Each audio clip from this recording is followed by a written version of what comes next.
내보라 속에서 만난 것은 술록이다.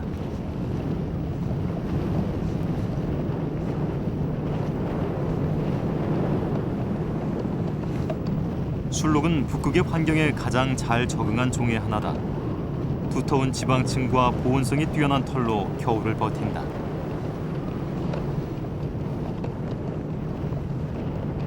짧고 넓은 발을 가졌지만 빙판에서 미끄러지기도 한다.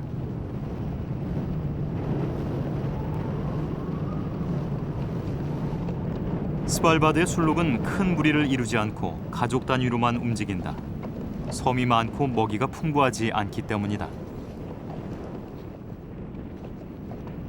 술록이 먹이를 찾고 있다. 50만 년간 북극의 추위와 부족한 먹이에 적응해 살아왔지만 겨울과 봄은 여전히 가혹한 계절이다.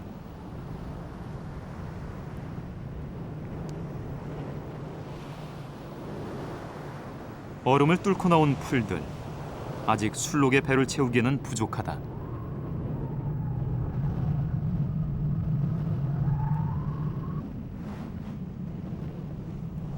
술록은 눈을 다루는 기술이 뛰어나다. 발로 눈을 헤쳐 먹이를 찾는다.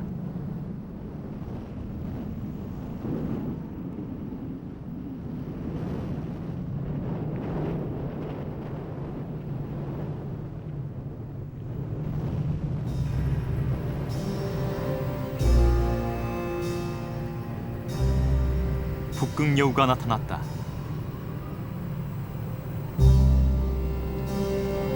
녀석은 눈 속의 먹이까지 찾아내는 예민한 후각을 가졌다. 두텁고 하얀 겨울털은 북극 여우의 방한복이다.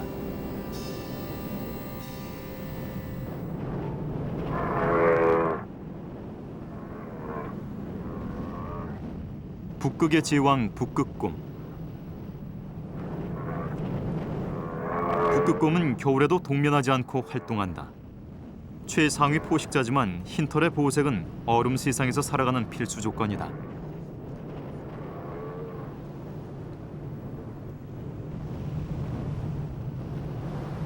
북극곰의 발은 넓적하고 발바닥에 털이 나 있다. 눈에 잘 빠지지 않고 미끄러지지 않는 털신 역할을 한다.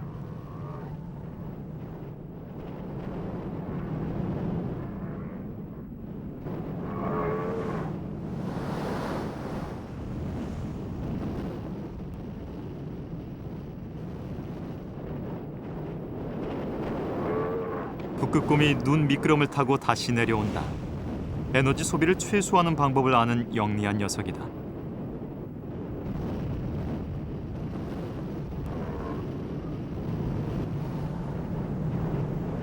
극지 연구팀이 빙하에 도착했다.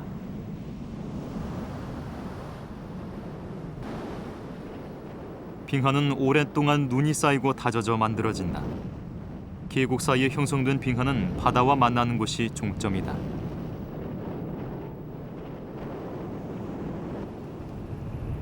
계곡에 눈들이 쌓이기 시작하면은 몇백 년, 몇천 년이 자꾸 차곡차곡 쌓일 거 아닙니까?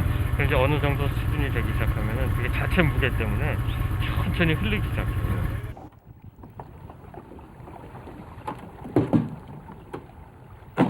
이번에는 배를 타고 빙하에 접근해 보기로 했다. 빙하에서 떨어져 나온 얼음은 바다 위에 떠 빙산이 된다.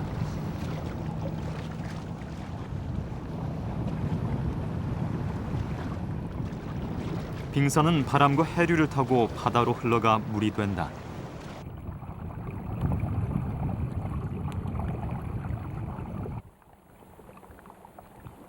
빙하 아래에서는 북극의 독특한 생태계가 펼쳐진다. 턱수염 물범이 유빙 위에서 발견됐다. 길고 정교한 수염은 물속에서 물의 파장을 감지해 사냥을 할 때 중요한 기능을 한다.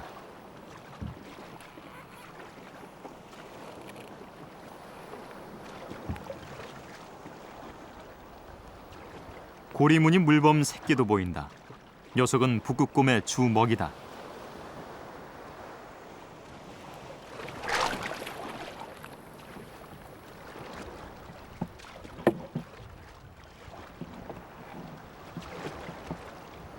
물범은 호기심이 강하다. 고개를 내밀면서 제작팀의 움직임을 살핀다.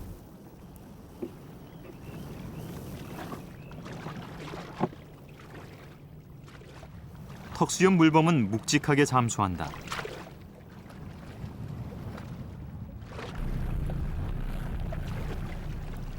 빙하는 물범의 휴식처이자 사냥터이다.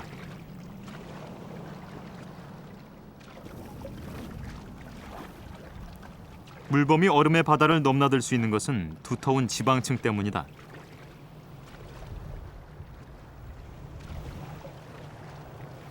발은 지느러미 역할을 한다. 수중 300m까지 잠수하는 뛰어난 다이버다.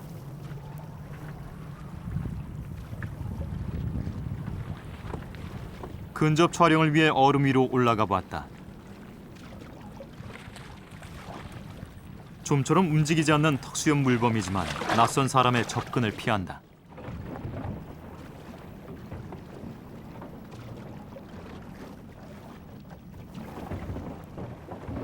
겨울이 끝나고 유빙이 생기는 4월에 물범 연구는 집중적으로 진행된다.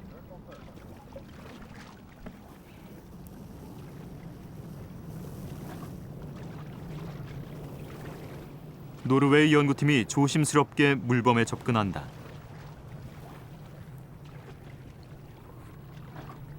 경계심을 줄이기 위해서는 물범의 눈높이에 맞춰 낮은 자세로 천천히 기어가야 한다.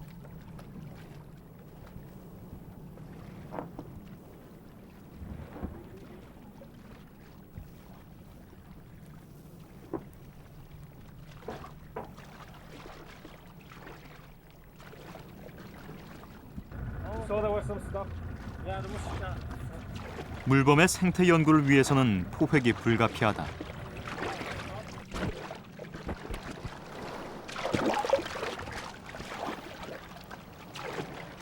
그물에 물범 한 마리가 걸려들었다.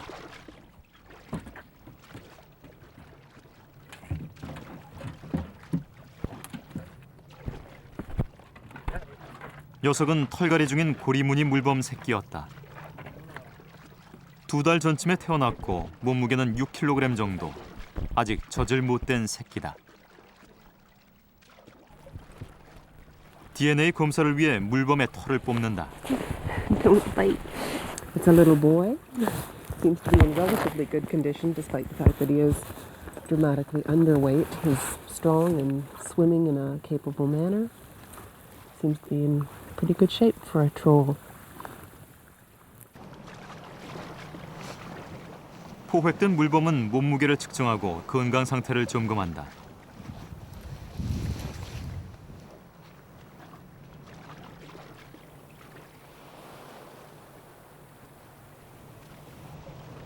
새끼가 연구팀의 손에 있는 동안 어미는 곁을 떠나지 못한다.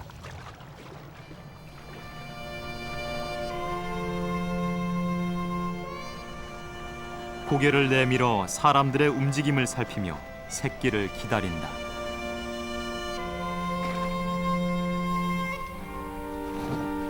성장 과정을 살피기 위해 포획된 물범은 개체마다 인식표가 붙여진 뒤 돌려보내진다.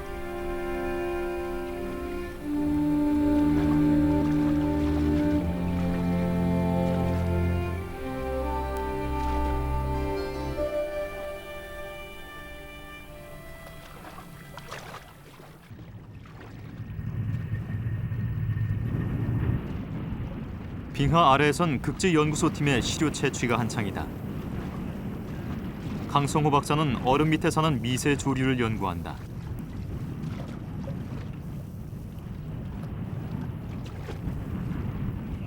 얼음 위에서 내딛는 걸음이 조심스럽다.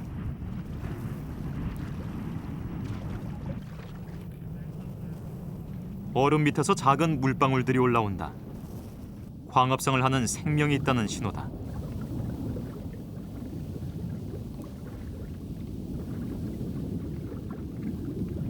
얼음 밑에 붙어있는 푸른 물질은 광합성을 하고 있는 식물 플랑크톤들이다. 얼음은 어느 순간 뾰족한 결정을 만들면서 모든 세포를 파괴한다. 하지만 극지의 플랑크톤 중에는 얼음이 얼어도 죽지 않고 살아남는 종이 있다. 몸에서 결빙을 막는 단백질을 분비해 얼음 속에서도 살아남는 것이다. 돌말을 잡아먹는 동물 플랑크톤도 채집됐다. 차가운 얼음 속에서 살아남는 천연 부동액을 몸에 가진 생물들이다.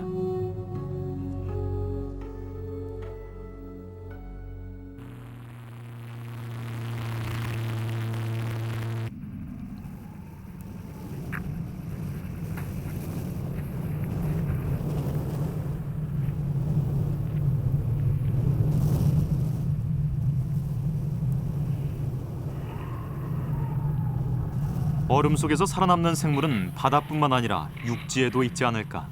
오, 잘 들어가네. 얼음을 2m 깊이로 뚫어보았다.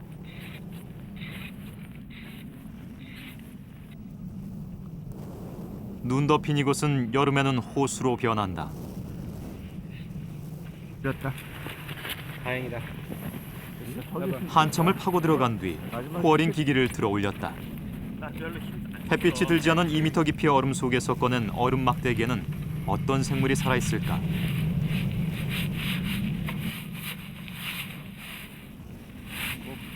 까맣게 보이는 요 부분이 그 빙하 위에 살고 있는 광합성을 하는 남조류 미생물입니다. 그래서 얼음 결정이 생김에도 불구하고 얘네들이 얼음 속에 살아남아 있거든요. 그래서 이런 미생물들을 저희들이 이제 채집을 해서 나중에 이런 미생물들이 얼었다 녹았다 하는 그런 기작 속에서 살아남은 그런 생물들을 우리가 채집을 해서 나중에 이런 결빙방지 물질이라든지 이런 걸 균질을 얻는데 필요한 시료로서 저희가 이런 빙하 코어링을 한 시료를 지금 얻었습니다.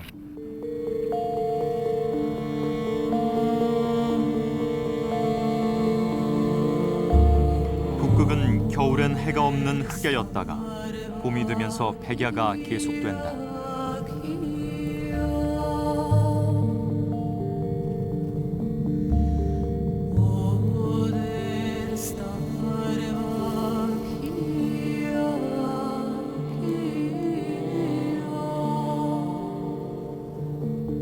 하루 24시간 지지 않는 태양은 눈과 얼음의 북극 풍경을 바꿔놓았다.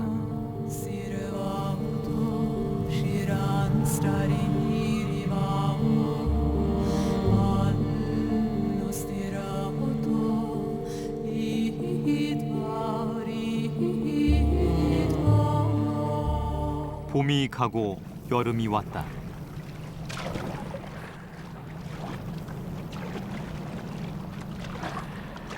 여름바다엔 바다코끼리의 숨소리가 거세다. 긴 이빨과 거대한 몸의 바다코끼리는 둔해 보이지만 물속에서는 빠르다.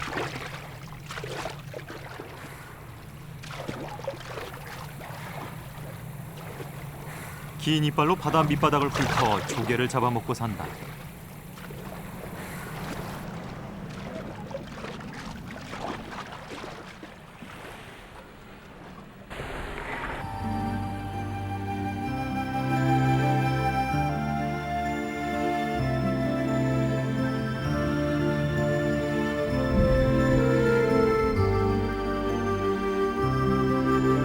먼 바다에 사는 새들도 번식기에는 해안으로 들어온다.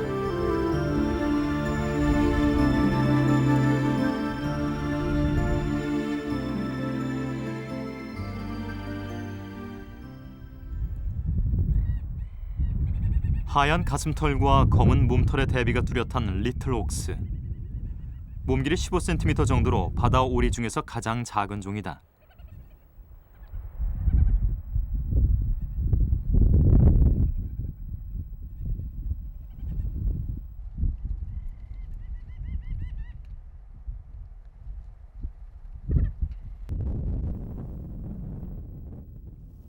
리틀 옥스는 가파른 절벽에 둥지를 마련한다. 노르웨이 연구팀은 리틀 옥스의 번식을 조사 중이다.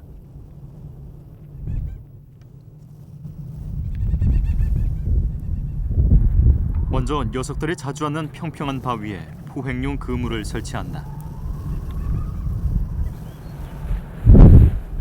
그물엔 가는 철사 올가미가 묶여 있다.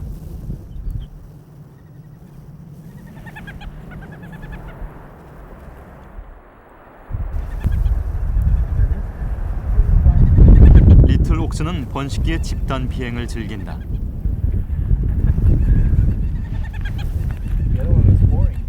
일정한 방향으로 선회 비행을 하면서 집단의 힘을 과시한다.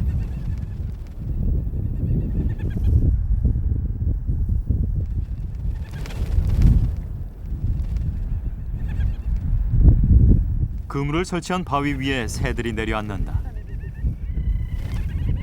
바위는 새들의 횃대와 같은 곳이다.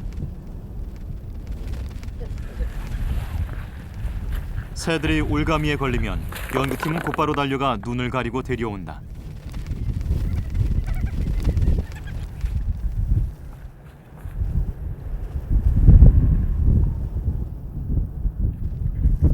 포획된 모든 새는 부리 길이, 몸무게, DNA 등 기본 정보를 측정하고 가락지와 발신기를 붙여 번식 과정을 모니터한다.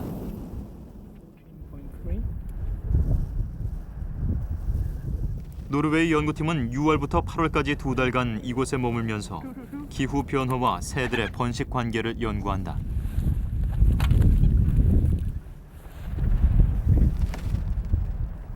The little auk really depends on cold water copperpods and little zooplankton that live in cold water. And so we want to see if the inflow of warm water has a negative effect on breeding success and chick growth and the whole population dynamics. 리틀 옥스는 절벽의 바위 틈 사이사이에 알을 숨겨놓는다.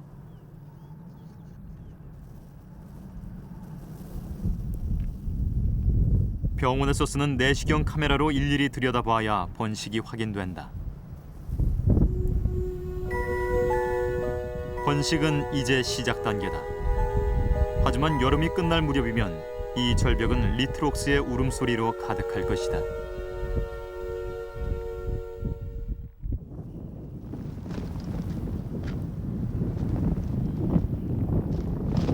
고립된 섬은 천적을 피하는 좋은 조건이다.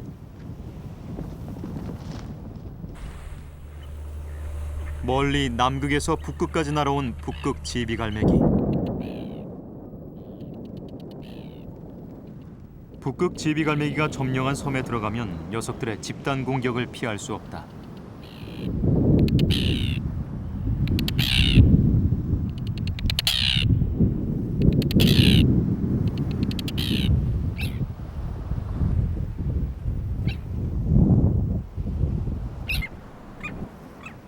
섬에서 만나는 또 다른 공격자는 긴 꼬리 도둑갈매기다.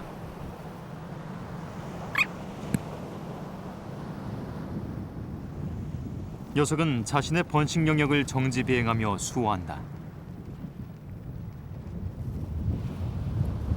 그들이 공격적인 것은 알을 지키기 위한 것이다.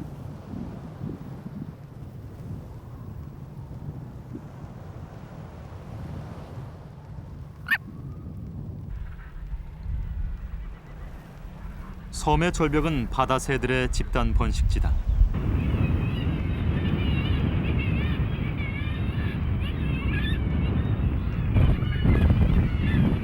키티웨이크는 바다에서 해조류를 물어와 절벽에 둥지를 짓고 산란 준비를 하고 있다.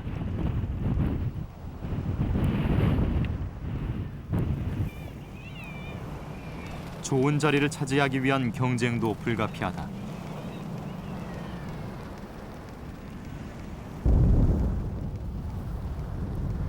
크고 화려한 부리를 가진 퍼피는 바다의 앵무새라고 불리기도 한다.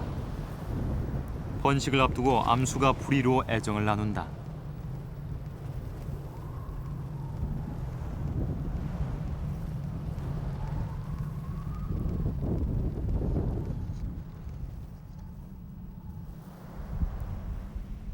새들이 집단 번식하는 절벽 아래에서 북극여우가 발견됐다. 겨울에 하얀 털을 벗고 짙은 갈색의 몸이다.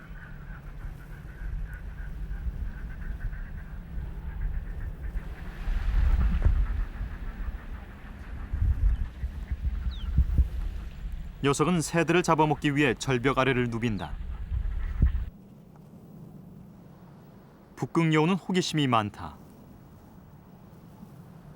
무인도에 나타난 사람을 처음 봐서인지 카메라 앞으로 다가왔다 멀어진다.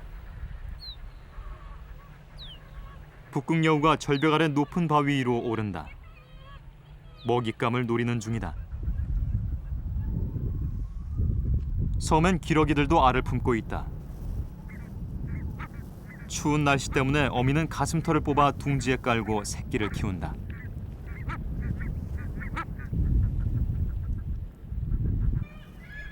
사냥감이 포착됐다.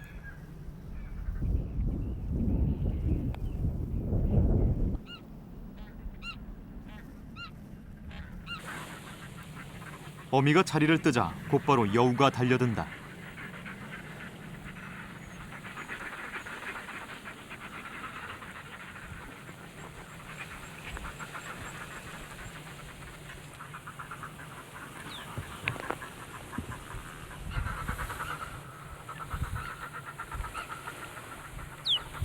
여우는 주로 쥐를 잡아먹는다.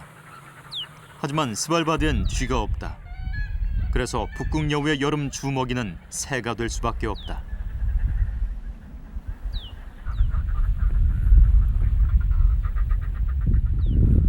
여우의 뒤를 쫓아가 보았다. 여우는 바위 사이사이에 굴을 짓고 산다. 바위 및 여우 굴은 사방으로 뚫려 있다. 출입 통로는 수십 개가 넘는다.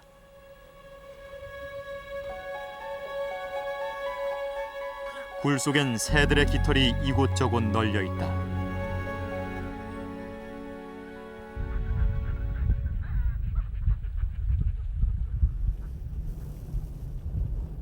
굴 속에서 새끼 한 마리가 고개를 내민다.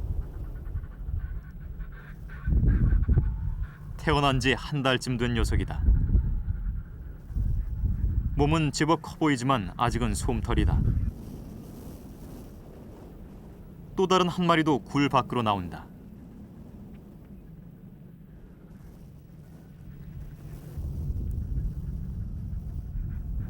새끼는 모두 2마리였다.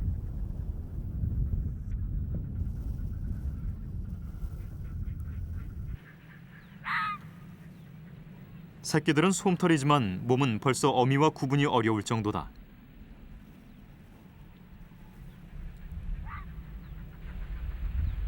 새끼들이 뛰자 어미가 뒤를 따른다.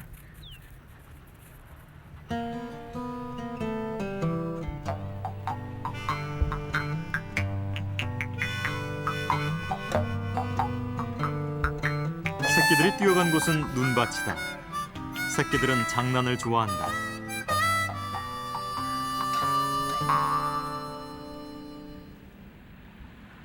새끼들은 어미 젖을 뗀 상태로 보였다. 여우는 후각에 예민하다. 눈 속에 파묻힌 먹이도 찾아낸다.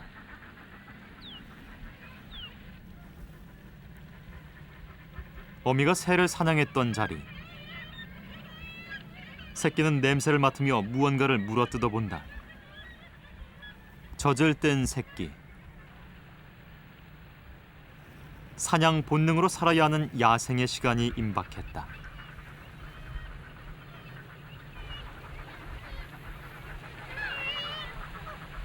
새끼 여우가 번식 중인 분홍발 기러기 옆으로 다가간다.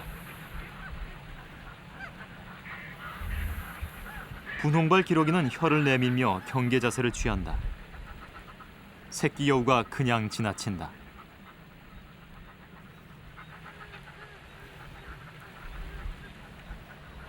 불안해진 분홍발 기러기가 주변을 살피기 위해 움직인다.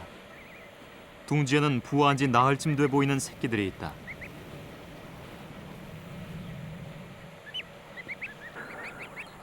알에서 막 깨어난 녀석도 있다.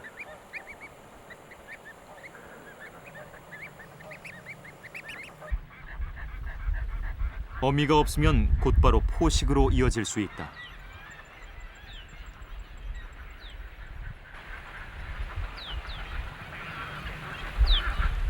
절벽에 사는 흰 갈매기도 날아든다. 흰 갈매기는 다른 새들의 알과 새끼들도 훔쳐먹는 포식자다.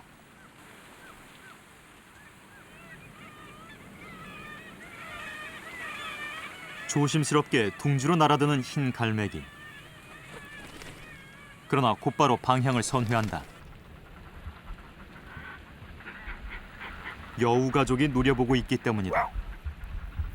어미가 소리를 지르고 달려든다. 포식자로서는 여우가 한 수 위다.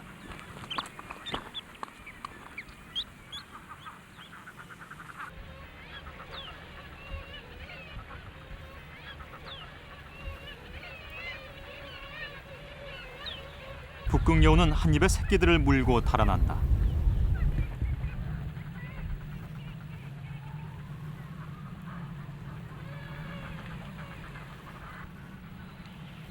새끼도 어미가 물어다 준 먹이를 먹는다.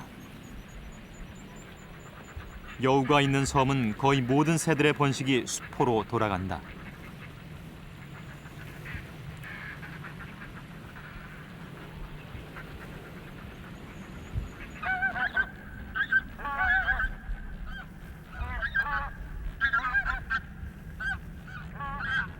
새들이 섬을 번식지로 삼은 것은 천적을 피하고 바다가 가깝기 때문이다. 하지만 여우와의 동거는 불안할 수밖에 없다. 기러기들이 새끼들을 데리고 둥지 떠나기를 서두른다.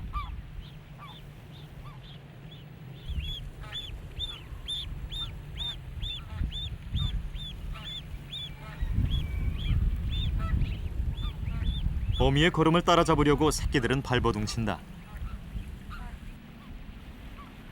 어미의 뒤를 따르는 새끼는 모두 4마리.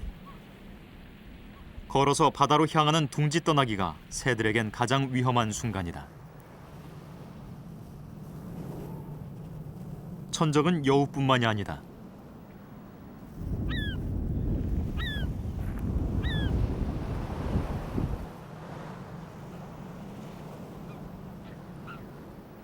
새끼들은 어미의 걸음을 쉽게 따르지 못한다.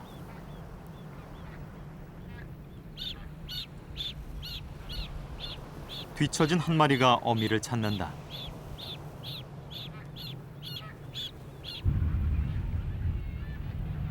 흰 갈매기가 떴다.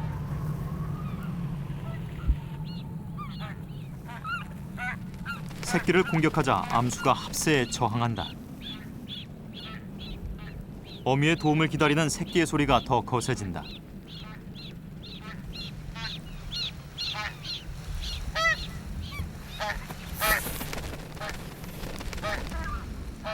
하지만 흰 갈매기는 재빠르게 새끼를 낚아채고 물고 간다.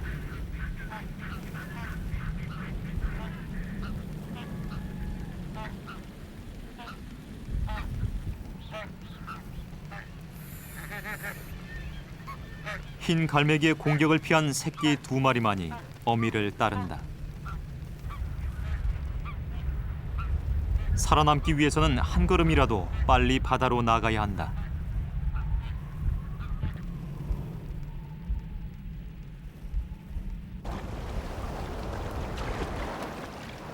바다로 나올 때 비로소 새들은 여우로부터 자유로워진다.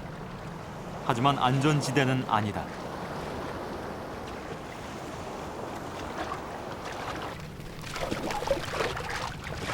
다시 흰 갈매기가 낚아챈다.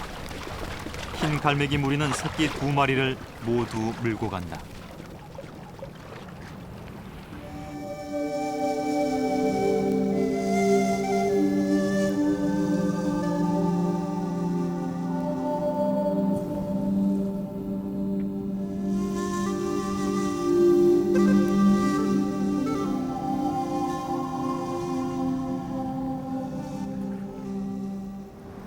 북극의 여름은 안개와 바람의 연속이다. 여름 평균 기온은 4도. 하지만 여름은 짧다. 생물의 성장기는 6주에 불과하다. 북극 잠자리 꽃나무는 해바라기처럼 태양을 바라보면서 꽃의 방향이 바뀐다.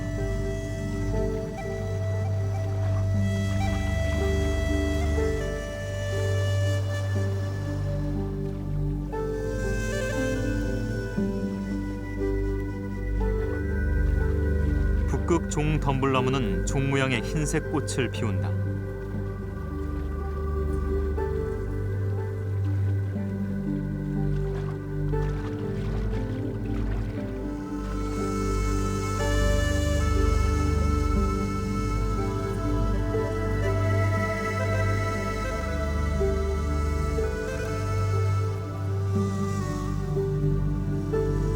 무덤의 봉분 모양으로 생긴 북극 장구채.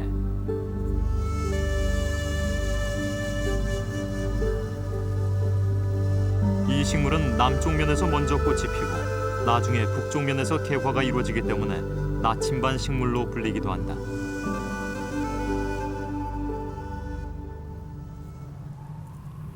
북극의 식물들은 추위와 바람에 견디기 위해 키가 작고 빼곡히 모여 사는 특성이 있다. 곤충이 거의 없어 꽃가루 바지는 파리나 바람에 의해 이루어진다.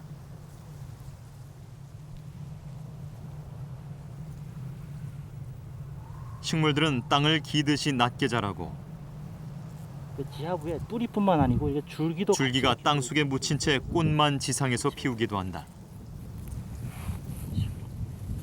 겨울 동안에 혹독한 추위를 견디기 위해서 이 북극 버들 이 살릭스 폴라리스는 땅 속을 뿌리와 더불어 줄기가 같이 이렇게 기어다니면서 자라는 그런 특징을 가지고 있습니다. 그래서 짧은 여름 기간 동안 잎을 내어서 광합성을 왕성하게 하기 때문에 겨울 동안 지하부에 많은 그 영양분을 가지고 있게 됩니다. 그래서 이런 영양분들이 술록이 겨울을 나게 하는 아주 중요한 영양 근본으로 이렇게 활용되게 되는 거죠.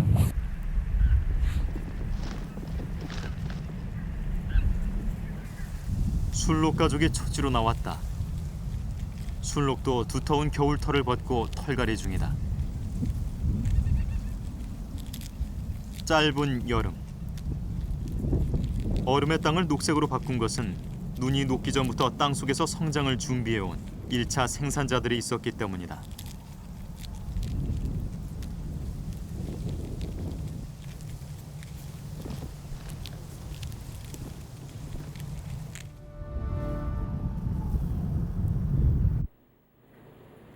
극지 연구는 저온에서 생존하는 생명의 비밀을 밝히고 지구 환경의 미래를 예측하는 데 집중돼 있다.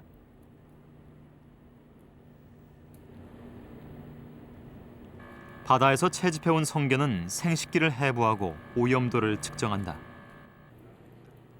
먹이사슬의 기초를 형성하는 성게는 오염과 북극의 생태계 변화를 예측하는 토대가 된다.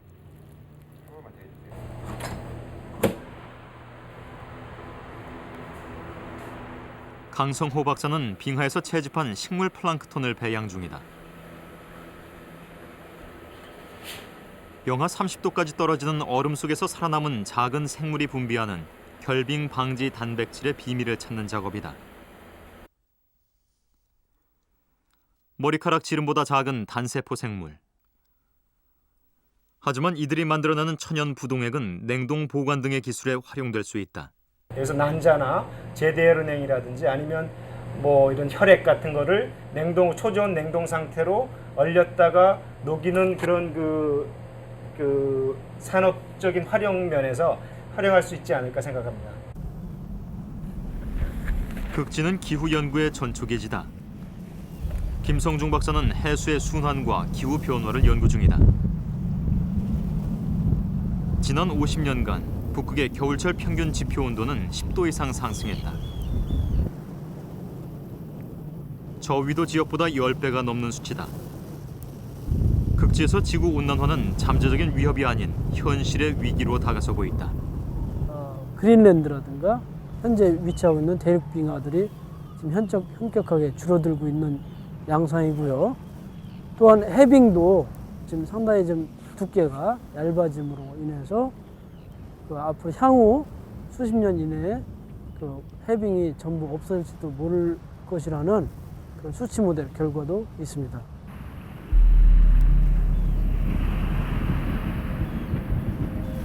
극지가 지구 온난화의 영향을 크게 받는 것은 눈과 얼음 때문이다. 눈과 얼음은 태양 에너지를 70% 이상 반사한다. 하지만 이것이 녹으면 반사율은 떨어지고 흡수율은 높아져 기온 상승이 가속화된다. 북극 얼음의 면적은 매 10년간 4%씩 줄어들고 얼음의 두께는 30% 이상 감소했다. 이런 추세라면 2050년이면 계절에 따라 바다 얼음을 아예 볼 수 없다는 전망도 나오고 있다.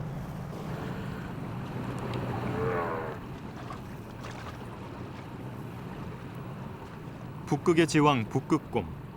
녀석은 타고난 수영 선수다.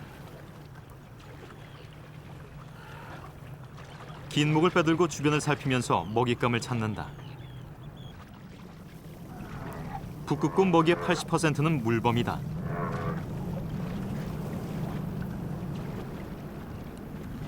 사냥은 시각보다는 후각에 의존한다. 1km 밖에서도 먹잇감의 냄새를 맡는다. 얼음 위에서 생활하는 물범을 먹이로 살아가는 북극곰에게 얼음의 감소는 현실적인 위협이 되고 있다.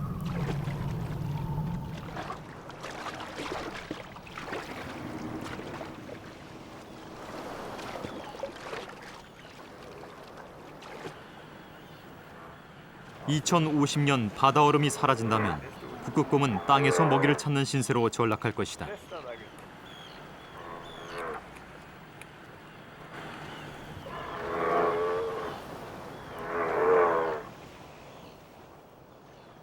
어미곰은 새끼를 3년간 데리고 다닌다.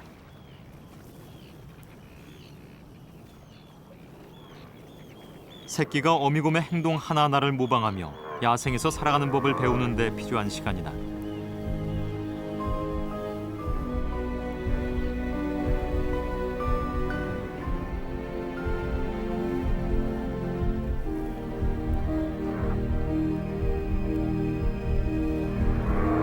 북극곰 어미와 새끼의 유대는 각별하다.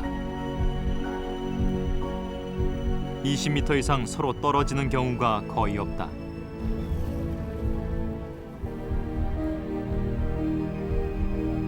북극곰은 북극의 환경에 가장 적합하게 적응한 종이다. 하지만 온난화로 사라지는 얼음은 북극 생태계 정점에 서 있는 이들의 몰락을 재촉하고 있다.